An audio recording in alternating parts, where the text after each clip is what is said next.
सिद्धाणं नमो आयर्याणं नमो वज्झायाणं नमो लोये सव्यसाहुणं मंगलमय मंगलकरण वीतराग विज्ञान नमो ताहि जाते भय अरहंतादि महान करि मंगल कर हो महा ग्रंथ करण के काज जाते मिले समाज सब पावे निज पद राज शिव उपाय करते प्रथम कारण मंगल रूप विघ्न विनाशक सुख करण नमो शुद्ध शिव रूप।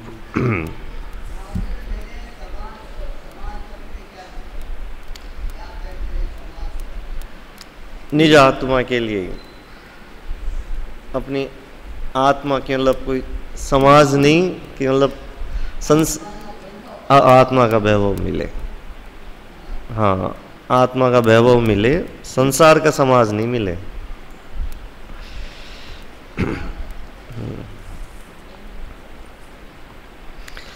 मोक्ष मार्ग प्रकाशक का 9वां अधिकार चल रहा है, जहाँ पर टोडरमल जी हमें इस आत्मा का हित, हाँ, पृष्ठ क्रमांक 306 मेरे वाले में, मतलब 9वें अधिकार का दूसरा पेज,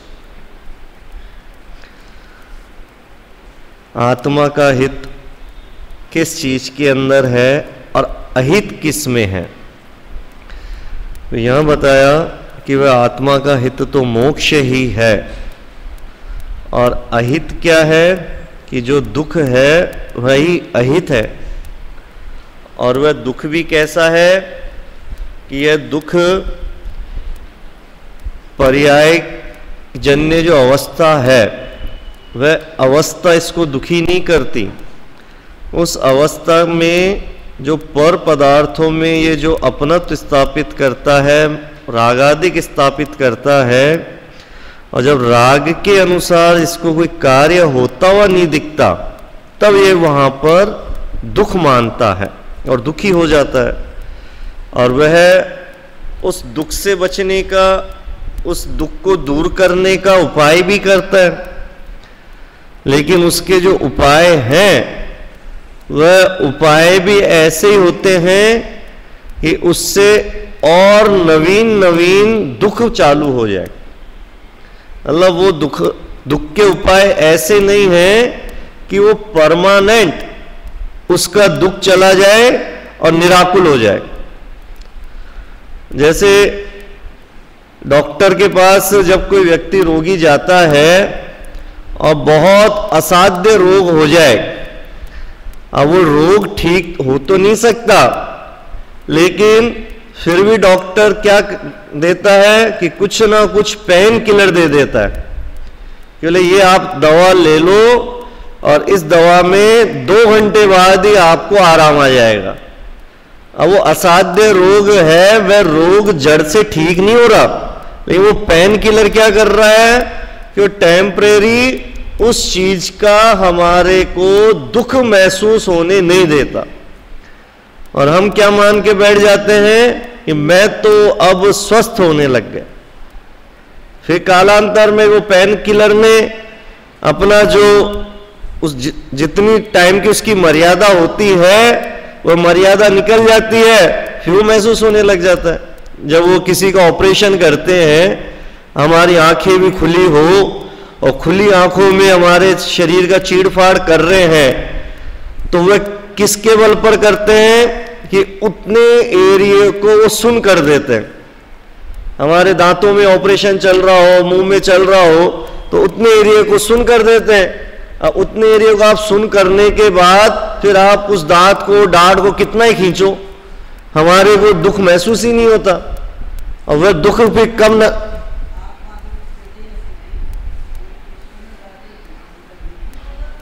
क्या हाँ, नहीं, उस जगह आत्मा का प्रदेश तो है, लेकिन वह आत्मा के प्रदेश सुनने में हम उस आत्मा ने जिस शरीर को अपना मान रखा था, उस शरीर का जो एरिया सुनुआ, आत्मा के प्रदेश सुन नहीं होते, जो शरीर का एरिया था, पर्टिकुलर हाथ मुंह जो जो एरिया होता है, उस एरिया के जो प्रदेश है, जो वहां पे हलन चलन रूप वातावरण होता है, वो एरिया सुन हो जाता है। नहीं तो ज्ञान तो रहता है,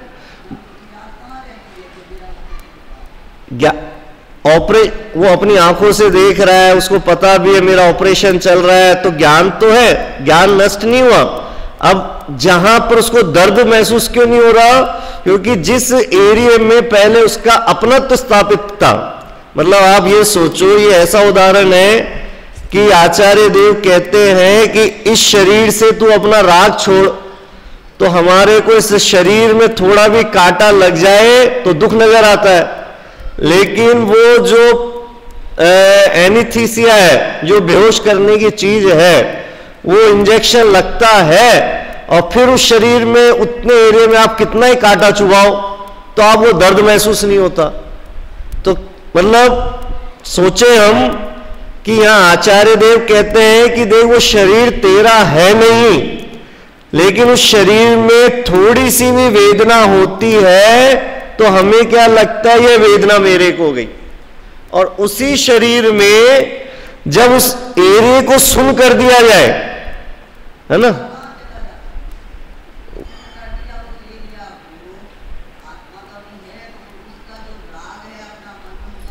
हाँ, यही तो समझने की बात है कि वही शरीर है, वही दर्द है, सब चीज वही है। भेद विज्ञान की बात है कि शरीर भी वही है, जो अटैक हो रहा है वो भी वही है, लेकिन अब उतने एरिया को उस दवा ने ऐसा सुन किया कि उस एरिया में हमारा जो अपनत्व था उस दवा ने दूर कर दिया, जबकि वो वास्तव में यथार्थ कार्य है तो ज्ञान का ही। लेकिन अब उस ज्ञान ने क्या किया कि उस शरीर के एरिया को अपने से भिन्न कर दिया। कैसे हुआ? एग्जाम्पल, जैसे ये शरीर मेरा और एक आपका शरीर, अब आपके शरीर में कांटा लगेगा तो मेरे को कुछ भी दर्द नहीं होगा, वो आप ही को लगेगा, उसका दुख आपको होगा। अब वो डॉक्टर लोग करते हैं, जो इंजेक्शन लगाते हैं, तो इंजेक्शन लगा करके उतने एरिया को कैसा बना देते हैं, वो पर कर देते हैं कि बोले अब ये इतना एरिया तेरा है ही नहीं, तेरे से भिन्न है, अब हम इस एरिया को काटेंगे, पीटेंगे, सब कुछ करेंगे, लेकिन वो अब एरिया कैसा है, तेरे से भिन्न है, उसका दर्द तेरे को महसूस होएगा ही नहीं। लेकिन कितनी देर तक? कि कुछ समय तक के लिए हमने उसको तेरे को भिन्न कर रखा है। तो उस दवा ने तो किया है कुछ समय के लिए भिन्न, कि कुछ समय के लिए उस दवा ने उस शरीर के एरिया को, उस भाग को हमारे ज्ञान से भिन्न कर देता है। लेकिन जो ज्ञानी मुनिराज हैं, जो हमारे परमात्मा है, सर्वज्ञ देव है, अनंत परमात्मा है, उन्होंने भी उसी शरीर को भेद विज्ञान के बल से उस शरीर को अपनी आत्मा से सर्वथा भिन्न कर दिया। और उस दवा ने क्या किया था कि उस दवा ने किंचित समय के लिए हमारे को उतने एरिया को ऐसा बता दिया कि ये एरिया तेरा है ही नहीं। तो इससे हमारे को ये और एक समझने मिलता है कि वास्तव में जो जिनवाणी में बता रहे हैं कि मुनिराज के ऊपर जब परिचय होता है तो वह परिचय के समय इस शरीर के प्रति उनको दुख क्यों नहीं नजर आता। इस शरीर को सुकोमल मुनिराज है, सुकोशल मुनिराज, गज कुमार मुनिराज, उनके सिर के ऊपर सिगड़ी जल रही है, गरम गरम सिगड़ी जल रही है। कहां हमारे को गर्मी में धूप में खड़े रहने में हमारे को परेशानी हो जाती है, और एक गरम गरम सिगड़ी हमारे सिर के ऊपर जल रही है, और तब भी वह मुनिराज उस सिगड़ी की गर्माहट उनके अंदर बिल्कुल भी नहीं आती। अब सामान्य रूप से हम विचार करें तो हमें असंभव जैसा लग रहा है कि इतनी गरम गरम लोहे के सिगड़े, लोहे के कड़े और आपके शरीर को पहना दिए जाएं और फिर भी आपको आकुलता नहीं हो रही। तो बोले वो आकुलता क्यों नहीं हो रही? आकुलता व्याकुलता किसके बल पर? कि वह ज्ञान के बल पर, कि उस ज्ञान ने इस जड़ शरीर को कैसा जान लिया कि यह तो मेरे से भिन्न है, यह तो पड़ोसी है। जो समय सार के 23वां कलश आता है ना, कि एक समय के लिए तत्व कोतूहली होकर के एक समय के लिए इस शरीर को तू अपना पड़ोसी मान ले। कैसा पड़ोसी मान ले? कि बिल्कुल ये तेरा है ही नहीं। जैसे डॉक्टर बना देते हैं हमारे शरीर को ऑपरेशन के समय, ऑपरेशन के समय वो हमारे शरीर को कैसा बना देते हैं कि इंजेक्शन लगा करके सुन कर देते हैं और हमारी आंखों के सामने हमारा ऑपरेशन चल रहा है, लेकिन फिर भी हमारे को बिल्कुल भी दर्द महसूस ही नहीं होता है। क्यों? क्योंकि उस समय हमने शरीर को क्या मानते हैं? इस शरीर मेरा है ही नहीं। शरीर की जो भी काट फीट हो रही है उसका किंचित भी आवाज मेरे को नहीं हो रहा। तो वह तो उस दवा ने इतना भेद विज्ञान करा दिया। और यह आचार्य देव कह रहे हैं कि ऐसे यदि तू अपने ज्ञान को, अपने उपयोग को पर से हटा करके अपने स्वभाव में लगा दे, तो बोले ये हमेशा के लिए जो इस संसार के परिभ्रमण का दुख लग रहा है, इस शरीर का पर्याय संबंधित दुख लग रहा है, परमानेंट ही वो दुख दूर हो जाए। तो ऐसा यहां पर यह जीव दुखों से दूर होना तो चाहता है, लेकिन दुख से दूर होने का जो उपाय कर रहा है वह उपाय इसका यथार्थ नहीं होता। वह क्या उपाय करता रहता है कि कल यहां हम प्रकरण पढ़ रहे थे कि देखो दुखी हो तब सोना चाहता है, वहां सोने में ज्ञान आदि मंद हो जाते हैं, परंतु जड़ शरीर का भी होकर दुख को दूर करना चाहता है तथा मरना चाहता है, वहां मरने में अपना नाश मानता है, परंतु अपना अस्तित्व खोकर भी दुख दूर करना चाहता है। इसलिए एक दुख रूप पर्याय का अभाव करना ही इसका कर्तव्य है। इस संसार में प्रत्येक प्राणी अपने दुख को दूर कर रहे हैं। अब लेकिन बोले उपाय क्या क्या करते रहते हैं कि अपने ज्ञान आदि को मंद कर देते हैं, उस तरफ से बोले उपयोग को हटा लेते हैं। कि जब हमारे को किसी व्यक्ति के बारे में उससे हमारे को मिलना भी पसंद नहीं, उसकी बात सुनना भी पसंद नहीं, इतनी विद्वेषता हो जाती है, तो हम अपना क्या करते हैं कि भैया उसकी चर्चा मेरे सामने मत करो। तो वह क्या मतलब होता है हमारा कि मेरे को उस संबंधी वस्तु का ज्ञान भी नहीं होना चाहिए। तो बोले हम अपने आप को यथार्थ स्वरूप में तो लेके नहीं जाते हैं और अपने ज्ञान को और अज्ञान में ले जाते हैं।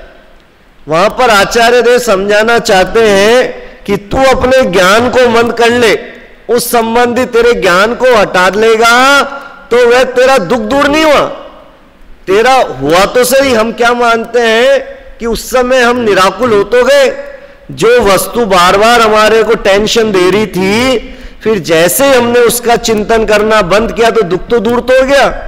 बोले भैया वो उस समय का तत्क्षण जो तेरे को आकुलता लग रही थी, वह आकुलता में थोड़ी सी कमी हुई है, लेकिन तेरे को जो सुख चाहिए वो सुख नहीं मिल रहा।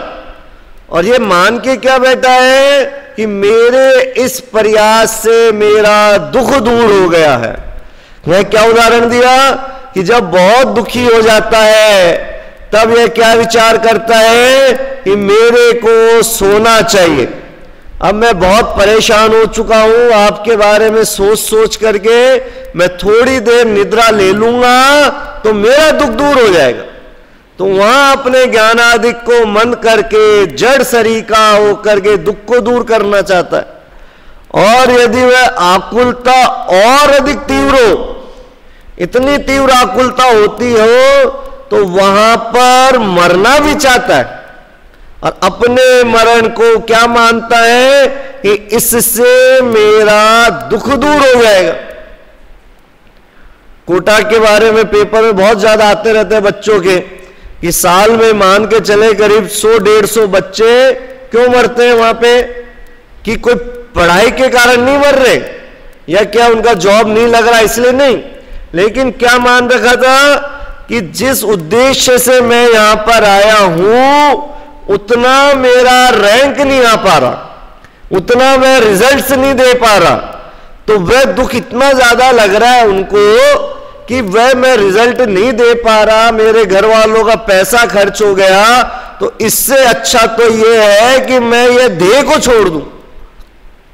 मतलब यह विचार नहीं आता है क्या देह को छोड़ने से या वर्तमान पर्याय के त्याग से क्या मेरा दुख दूर हो जाएगा क्या, लेकिन वह अज्ञान अवस्था के कारण से उसका चिंतन क्या चलता है, यदि मैंने इस पर्याय को ही खत्म कर दिया, यदि मैं मरण को प्राप्त हो गया तो मेरा दुख दूर हो जाएगा।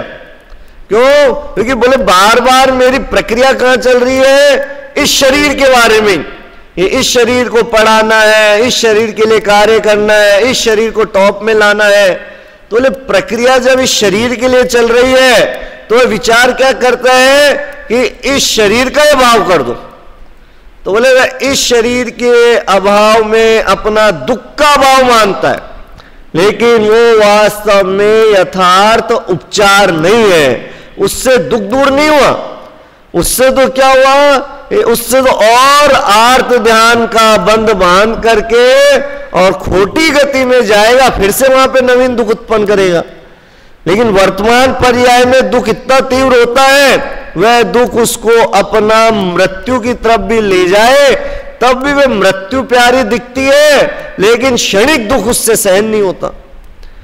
तो यहां पे टोडरमल जी समझाना चाहते हैं कि यह जीव कभी विचार नहीं कर पा रहा है कि दुख का यथार्थ कारण क्या है, वह दुख के कारणों को क्या, दुख के कारण क्या देखता है, वह दुख के कारण पर निमित्त, पर व्यवस्था, पर संयोगों को देखता है, और जबकि वास्तव में दुख का यथार्थ कारण क्या है कि वह हमारा अज्ञान, हमारा मिथ्यात्व है, कि जो हम पर वस्तु से हमारा राग स्थापित कर रखे हैं, उसमें जो हमने अपना एकत्व स्थापित कर रखे हैं, जो अपनत्व स्थापित कर रखे हैं, और उस राग के कारण से जब वह क्रिया होती नहीं पाई जाती, तब यह जीव अपने आप को अत्यंत दुखी मानने लग जाता है। तो बोले वस्तु को नहीं छोड़ना, वस्तु के या संयोग को दूर करने से दुख दूर नहीं होगा। बोले दुख दूर कैसे होगा कि जिस चीज से हमने उसमें सुख की कल्पना करी थी, और सुख की कल्पना किससे करते हैं हम, वह राग से करते हैं, कि यह जीव संसार में अपना सहयोग बढ़ाता है, जो भी मित्र का, अपने गृहस्थी का सहयोग, अपने व्यापार का सहयोग जो भी बढ़ाते हैं हम सब, तो बोले वह संयोग क्यों बढ़ाते हैं हम, उस राग को क्यों बढ़ाते हैं कि इससे मेरे को सुख होएगा। कोई भी इसलिए राग नहीं बढ़ाता, संयोग इसलिए नहीं बढ़ाते कि यह तो मेरा दैनिक जीवन है, यह तो मुझे करना ही पड़ेगा। वहां पर हमारा राग और हमारी क्रिया क्यों चलती है कि इन सब क्रिया से मेरे को सुख मिलेगा। जो वर्तमान में मेरे को दुख नजर आ रहा है, आकुलता नजर आ रही है, वह आकुलता दूर कैसे होगी कि इन संयोगों को यदि मैं स्थापित कर लूंगा या वह पदार्थ मेरे अनुकूल हो जाएगा तो मेरा दुख दूर हो जाएगा। तो वह उस राग को बढ़ा करके अपने आप को सुखी मानना चाहता है। और यहां पर कहते हैं कि जो दुख का कारण है वह तेरा वही मिथ्यात्व, वही मोह तेरा दुख का कारण है। पूजन की पंक्तियों में, देशास गुरु की पूजन की पंक्तियों में आता है, युगल जी की में फल की पूजन में क्या आता है, जड़ चेतन की परिणति फल का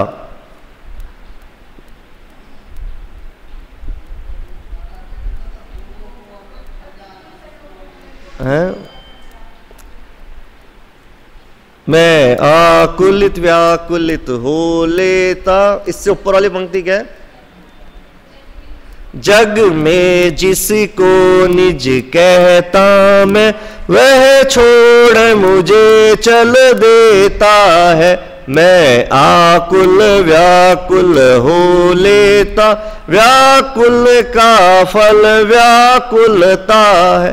तब मैं शांत निराकुल चेतन हूँ, है मुक्ति रमा से चर मेरी।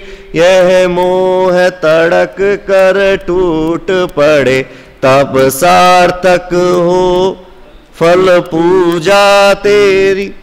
क्या कि जग में जिसको निज कहता मैं, वह छोड़ मुझे जब चल देता है। मतलब आकुलता व्याकुलता का कारण क्या बताया कि जहां पर जिसमें मैंने अपना राग स्थापित किया और जैसे वह मेरी राग की वस्तु, वह संयोग मेरे से दूर होते नजर आते हैं, तब मैं कैसे होने लग जाता हूं? मैं आकुलित होने लग जाता हूं। और वह आकुलता का फल, व्याकुलता का फल क्या है? व्याकुलता ही है। कि उस आकुल, हम क्या सोचते हैं, क्या आकुलता व्याकुलता से मेरे दुख दूर हो जाएंगे कि मैं अपनी परेशानियों को पूरे जगत में बताऊं, वो परेशानियों को दूर करने के साधन स्थापित कर लूं, तो क्या मेरी परेशानियां दूर हो जाएगी? बोले नहीं। बोले वह जो जिस राग को तूने अपना माना, जिस संयोगों को अपना माना, पहली बात तो संयोग तेरे थे ही नहीं, वह तो नियम से तेरे वियोग में होने वाले थे। अब वहां पर हम उसका वियोग हुआ, फिर हम उसमें क्या हुआ कि वियोग होने का जो दुख था उसमें और ज्यादा व्याकुल हो गए। और बोले वास्तव में वह उस आकुलता को दूर करने का उपाय क्या है कि जो मेरा शांत स्वभाव है, जो मेरा स्वभाव क्या है, वह निराकुलता है। और वह निराकुलता स्वभाव किसमें है? वह मेरे मोक्ष, मेरे स्वभाव के अंदर ही है। तो वहां पर इस जीव का चिंतन उपयोग लगता नहीं। और उपयोग कहां लग रहा है कि संसार के दुख को दूर करने का उपाय क्या करें कि अपने ज्ञान आदि को मंद कर लो। जो हमारे बाह्य निमित्त मेरे दुख के कारण है, उन निमित्तों को हटा दो। जिन संयोगों से मेरे को सुख मिल सकता है, उन संयोगों की स्थापना कर दो। कि बोले इस संसार में हम संयोगों को कितना ही जुटा लें, लेकिन वह संयोग कभी भी सुखी कर नहीं सकते। क्यों? क्योंकि किसी भी अन्य पर द्रव्य में ऐसी शक्ति नहीं है जो दूसरे अन्य द्रव्य के अंदर सुख उत्पन्न कर सकती है। ये तो प्रत्येक द्रव्य की स्वयं शक्ति ही है, और वह सुख भी हमारा खुद ही का गुण है। और यह जीव क्या मान के चलता है कि संयोगों के अंदर सुख होता है। भरत चक्रवर्ती जी का उदाहरण आता है 6 खंड का, कि उनके 6 खंड के वैभव को देख करके कोई व्यक्ति क्या बोला कि आप तो इस संसार के सबसे सुखी प्राणी हो, कि आप क्या पूरा 6 खंड है, आपके पास तो संयोग सारे हैं, और तो आप तो बहुत भोग भोगते हो, बहुत सुखी हो, ऐसा भोग मुझे भी मिल जाए तो मैं भी सुखी हो जाऊं। तो वहां क्या बताए कि भरत जी ने क्या बोला कि ठीक है भैया, तेरे को 6 खंड जो दिख रहा है, संयोग दिख रहा है, ये मेरा सुख का कारण दिखता है। ठीक है, तू इस संयोग को तू आराम से भोग, तू इन संयोगों को देख, लेकिन कैसे देख और कैसे भोग कि एक हाथ में लबालब तेल से भरा हुआ कटोरा रख, और एक कटोरा तू साथ में लेके जा, लबालब भरा हुआ, और जितने भी तेरे को संयोग मेरे सुख के कारण दिखते हैं, उन संयोगों को देख और भोग। लेकिन जैसे इस कटोरे की जो तेल की बूंद अगर एक भी नीचे टपक गई, तो तेरे पीछे ये मेरा जो सैनिक जा रहा है वो तेरी गर्दन अलग कर देगा। अब जिस जीव को बाह्य पदार्थों में, संयोगों में सुख नजर आता है, और जब ये हमारे को अंदर ज्ञानी को पता चल जाए कि यह संयोग तो मेरे संसार के बढ़ाने वाले हैं। आयु रूपी जो काल है वह प्रति समय मेरे पीछे चल रहा है। कब मेरी आयु क्षय हो जाए और संयोग तो यहीं के रह जाएंगे, और ये आयु यहां से गई और अगला भाव अगर मैं इन संयोगों में उलझ जाऊंगा तो अगला भाव भी मेरे को क्या मिलेगा कि संसार की मैं त्रियंश गति का जीव बन जाऊंगा। इन्हीं संयोगों में और अधिक तीव्र लिप्त रहा तो नरक गति का जीव बन जाऊंगा। बोले अगला भाव तो मेरा दुर्दशा में रह जाता है। इसीलिए वे ज्ञानी जीव उन संयोगों में रहते हुए भी उन संयोगों से अलिप्त ही रहते हैं। और अज्ञानी को क्या नजर आता है कि संसार का जो सुख है वह बाह्य पदार्थों के अंदर है और दुख है वह मेरे बाह्य निमित्तों के अंदर है। तो यहां पे टोडरमल जी समझाना चाहते हैं कि तू सर्वप्रथम तो अपने दुख के कारणों को सही पहचान, कि यह दुख के कारणों को जान भी नहीं पाता तो वह उपाय भी गलती कर रहा है। दुख के कारणों को बाह्य संयोग जानता है और उपाय भी उन्हीं संयोगों को जुटाना और दूर करने का मानता है। बोले जब हमें हमारे दुख का यथार्थ कारण पता चले कि जो रागादिक है वही दुख के कारण है, जो मोह आदिक है वही दुख का कारण है, और जैसे वह मोह रागादिक छूटे तुरंत उसी समय सुख मिल जाता है। बाहुली भगवान दीक्षा लेने के बाद 1 वर्ष तक बिल्कुल अड़िग तपस्या कर रहे, लेकिन फिर भी उनको केवल ज्ञान की प्रकटता क्यों नहीं हो रही। शास्त्रों में क्या आता है कि किंचित इतना सा विकल्प, इतना सा राग का विकल्प रह जाता है कि मैं जिस भूमि में खड़ा हूं वह भूमि भी तो भरत की है। तो बोले इतना सा विकल्प भी उनको अपने केवल ज्ञान की प्राप्ति नहीं करने देता। तो बोले ये राग कैसा है, यह विकल्प कैसा है कि इस जीव को संसार में रोके हुए रखता है, और जैसे वह राग निकल जाए, वह मोह निकल जाए तो इसको अपना आत्मा के आनंद की अनुभूति हो जाती है। तो ऐसे यहां पर बताया कि दुख को दूर करने का उपाय क्या मान रहा है कि पर्याय का अभाव करना मान रहा है, परंतु यह इसका कर्तव्य नहीं है। पर्याय का अभाव करना दुख दूर होने का उपाय नहीं है। दुख दूर होने का उपाय क्या है कि जिस चीज से मैंने अपने आप को आकुलित व्याकुलित करता हूं, जिस मोह आदि से पर पदार्थों के संयोगों में एकत्र स्थापित कर रखा हूं, वह संयोग मेरे है ही नहीं। उनसे न आज तक मैं कभी सुखी हुआ हूं न दुखी हुआ हूं। तो बोले वह संयोग चाहे मेरे को कितने प्रतिकूल भी आ जाए, लेकिन आज तक किसी संयोग ने मेरे को दुखी किया ही नहीं। जैसा ही जब हमारा चिंतन वहां पे जाता है तो हम बिल्कुल निराकुल हो जाते हैं। जैसे सामान्य रूप से हमारे को हम देखते भी हमारा दैनिक जीवन के अंदर कि हम सड़क में चल रहे हैं और सड़क पे हम चलते रहे और दूर एक मान लो कोई एक्सीडेंट हो जाए, और एक्सीडेंट हो जाए और उसी समय हमारे को यह भी पता है कि अभी अभी मेरे घर से मेरा बच्चा बाइक लेकर के निकला है, तो एकदम से हमारा पहला विकल्प तो क्या आता है कि एक बाइक वाले का एक्सीडेंट हुआ है, उसकी गाड़ी स्लिप हुई है, बाइक का कलर भी वही है जो हमारे घर की है, तो हमारा कितना मन आकुलित व्याकुलित होने लग जाता है एकदम से कि अरे क्या हो गया, देखिए शरीर कोई चोट वोट तो नहीं आई बहुत। लेकिन क्यों? क्योंकि हमारा चिंतन कहां जा रहा है कि कहीं दुर्भाग्य से बच्चा तो नहीं है। लेकिन जैसे हम वहां पे पहुंचते हैं और जैसे पता चलता है कि नहीं है तो और कोई अन्य है, तो संवेदना तो होती है उसके प्रति, लेकिन जो दुख हो रहा था ना पूर्व क्षण पहले अपनत्व का, तो वह दुख तुरंत दूर हो जाता है। अब एक संवेदना रह जाती है, चलो भाई इसको हॉस्पिटल ले जाओ, इसको वो ले जाओ। तो ले जो दुख है वह हुआ क्यों था कि अपनत्व के कारण से, राग के कारण से, कि कहीं यह मेरे घर का सदस्य तो नहीं है। और वह दुख कैसे दूर हुआ कि जैसे राग हटा वैसे दुख दूर हो गया। जैसे पता चला कि यहां पे तो कोई अपना है ही नहीं, तो अब हमारे को आकुलता होती नहीं है। बोले आकुलता का कारण वह राग है और निराकुलता का कारण उस मोह का अभाव हुआ और मैं निराकुल हो गया। तो यहां बताते हैं कि दुख रूप पर्याय का अभाव करना ही इसका कर्तव्य है, कि दुख रूप जो पर्याय है, जो मोहादिक रूप पर्याय है, उसी को दूर करना इसका वास्तव में कर्तव्य होना चाहिए।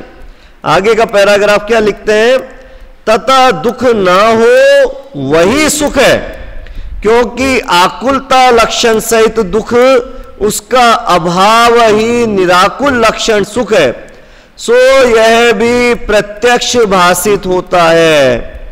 बाह्य किसी सामग्री का संयोग मिलो जिसके अंतरंग में आकुलता है वह दुखी ही है, जिसके आकुलता नहीं है वह सुखी है। तथा आकुलता होती है वह रागादिक कषाय भाव होने पर होती है, क्योंकि रागादिक भाव से वह तो द्रव्य को अन्य प्रकार परिणमित कराना चाहे और वे द्रव्य अन्य प्रकार परिणमित हो तब इसके आकुलता होती है। इतना समझते हैं कि दुख ना हो वही सुख है। ये एक परिभाषा हुई कि वास्तव में सुख क्या है, कि दुख का नहीं होना वही सुख है। और वह क्या है कि आकुलता लक्षण सहित दुख उसका अभाव ही निराकुल लक्षण सुख है, सो यह भी प्रत्यक्ष भाषित होता है। प्रत्यक्ष भाषित होता है मतलब क्या, ये जगत में सब जीवों को भाषित होता है।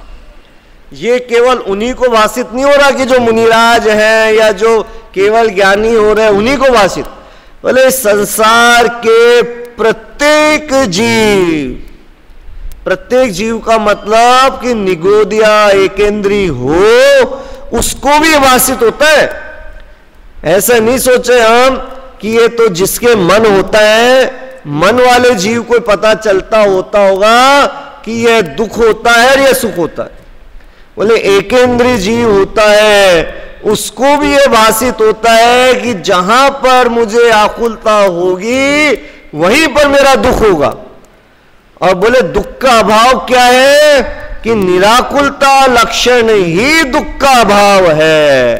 कि जो चींटी होती है, चींटी जैसे जब चींटी चलती रहे और चलते चलते हम उसके आगे पानी डाल दो, अब उसके मन तो है नहीं, लेकिन जैसे वो उसके पानी अड़ता है तुरंत उसको क्या नजर आता है कि यहां तो अब मेरे को दुख है।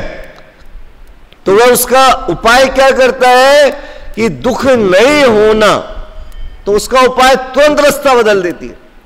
उसको हित अहित का विचार नहीं है।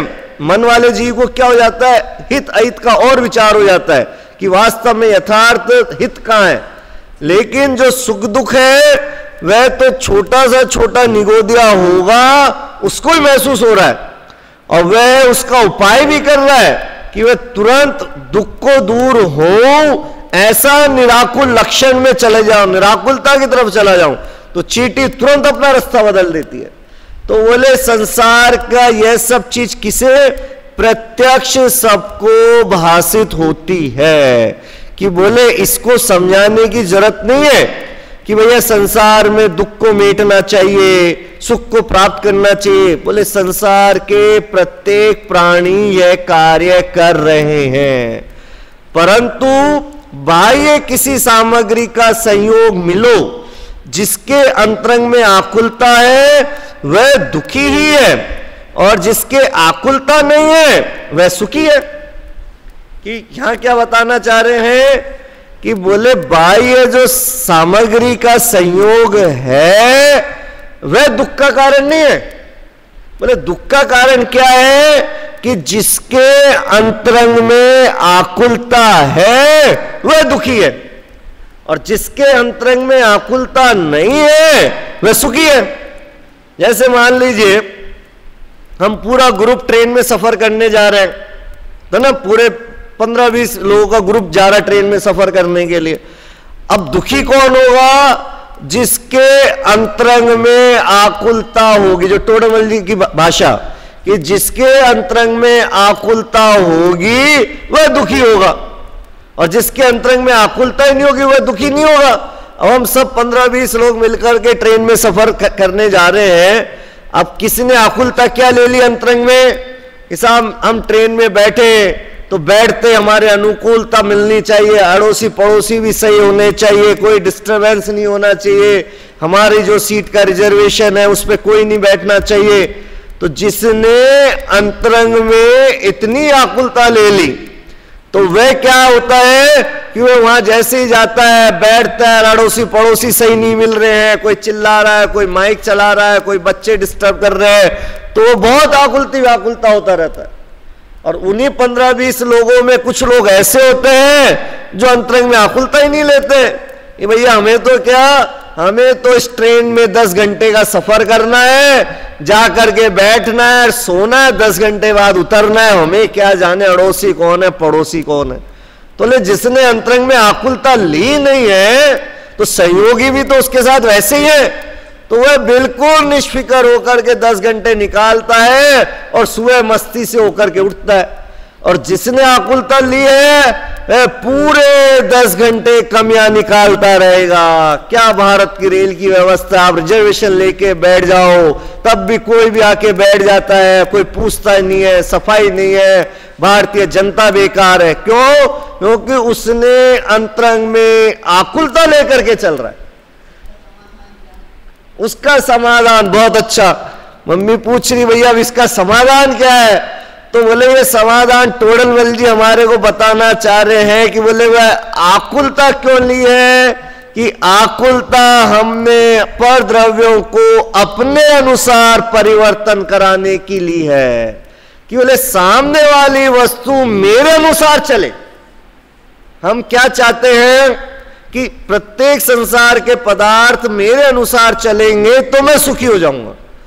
तो बोले भैया प्रत्येक द्रव्य, हम जीव को छोड़ करके बाकी 5 द्रव्य हैं वो तो अजीव है, उनके अंदर तो कुछ है ही नहीं आत्मा नाम की चीज, तो वो तो क्या सोचेंगे। लेकिन हम सोचें कि जो इतने सारे जीव द्रव्य, अनंत जीव द्रव्य हैं, तो उनमें भी तो आत्मा है ना, वह भी कुछ ना कुछ चिंतन मनन करते रहते हैं। तो हम क्या विचार करते हैं कि उस सामने वाले जीव द्रव्य को मैं मेरे अनुसार परिणमन कराऊं। अजीव की बात तो छोड़ दो, हम उस सामने वाले जीव द्रव्य को मैं मेरे अनुसार परिणमन कराना चाहता हूं कि वह मेरे अनुसार खाना बनाए, वह मेरे अनुसार पढ़ाई लिखाई करे, वह मेरे अनुसार बोले, जैसा मैं चाहूं वैसा करे।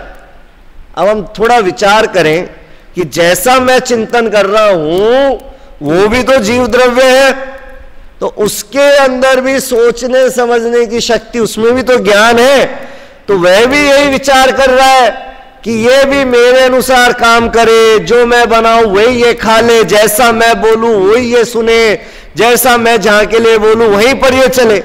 बोले वो भी यही चाह रहा है और हम भी यही चाह रहे हैं। तो हम दोनों जीव द्रव्य हैं, जब दोनों जीव द्रव्य एक दूसरे को अपने अनुसार परिणमन कराना चाह रहे हैं, तो प्रकृति किसकी बात माने? प्रकृति दोनों की मानेगी तो ब्रह्मांड में युद्ध छिड़ जाएगा। तो बोले प्रकृति कंफ्यूज हो जाती है कि पहले मैं एक जीव द्रव्य की बात मानूं या दूसरे जीव द्रव्य की। मैं तो एक व्यंग बता रहा हूं कि यदि प्रकृति ऐसा मानने लग जाए तब तो समझौता हो जाए। लेकिन यह आचार्य देव कहते हैं कि बोले हम ये क्यों नहीं मान लेते कि प्रत्येक द्रव्य स्वतंत्र है और सबकी योग्यता अपने अपने योग्य परमाणु के अनुसार, अपने अपनी काल लब्धि के अनुसार होने वाली है। जैसे उनकी अपनी योग्यता का लक्षण होगा, स्वावरण क्षोभम लक्षण योग्यता ही प्रतिनियतम अर्थ व्यवस्थापयति, कि जो उनका आवरण कर्म का अभाव होगा वैसी उनकी योग्यता होगी। और हम क्या चाहते हैं कि सामने वाले का अभी रिजल्ट आना चाहिए।